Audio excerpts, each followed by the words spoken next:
تمام معاملات زندگی آسان ہو جائیں گے، کیونکہ جب ہم رب سے جڑتے ہیں نا تو رب نے ہی، ہم ظاہر تخلیق ہیں اس رب کی، تو سارے معاملات بھی رب نے ہی حل کرنے ہیں۔ تو ویورز، آج سے ہی جو لوگ نماز نہیں پڑھ رہے ہیں نا، اگر ان کو لگتا ہے کہ نماز بہت بڑی ہے، فجر، ظہر، عصر، مغرب، عشاء کی نماز تو ماشاءاللہ سے ویسے ہی بڑی ہوتی ہے، تو آپ فرائض سے شروع کر لیں، کوشش شروع کر دیں آج سے ہی کہ ہم نے صرف فرض پڑھنے ہیں۔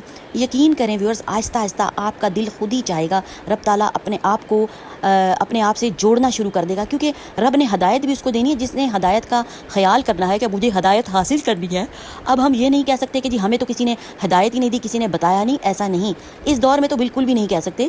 ہر بندہ بات کر رہا ہے، آپ مسجد میں جائیں، کسی مؤذن سے ملیں، لوگوں سے ملیں، ان سے بات چیت کریں، کچھ اچھی باتیں حاصل کریں اور اپنی زندگی میں ان کا امپلیمنٹ کرنا ہے۔ یہ نہیں آپ نے کہنا کہ مجھے کسی نے بتایا نہیں۔ جب رب تعالیٰ نے آپ کو سوچ، سمجھ، دماغ، عقل اور ضمیر عطا کر دیا نا، تو پھر یہ چیزیں بالکل بھی میٹر نہیں کرتی۔ کل کو انہی کے بارے میں پوچھا جائے گا۔ اللہ نے یہ نہیں کہنا کہ کسی نے آپ کو نہیں بتایا، اللہ میں نے آپ سے یہ پوچھنا ہے کہ جب میں نے تمہیں ساری چیزیں مہیا کی تھی، دل، دماغ، عقل، ہر چیز تمہیں، ضمیر بھی تمہارے ضمیر نے تمہیں کبھی ملامت نہیں کیا، تمہیں کبھی خیال نہیں آیا کہ تم نماز پڑھو، مجھ سے جڑو، دعا مانگو، میں تمہارے مسائل حل کروں۔ تو ویورز، گھنٹہ میں آپ سے اس ٹاپک پہ 2 گھنٹے بھی بات کر سکتی ہوں، بٹ ٹائم کی جناب شارٹیج ہے۔ میں بھی ہوں جناب ایک مصروف خاتون خانہ، اور مجھے ابھی بہت زیادہ کام کرنے ہیں۔ ویڈیو پسند آ جاتی ہے تو جناب کر دیں چینل کو سبسکرائب، لائک اور شیئر، اور اپنی بہن اور اس کی فیملی کو رکھیے گا جناب دعاؤں میں یاد دیجیے۔ اجازت، اللہ حافظ۔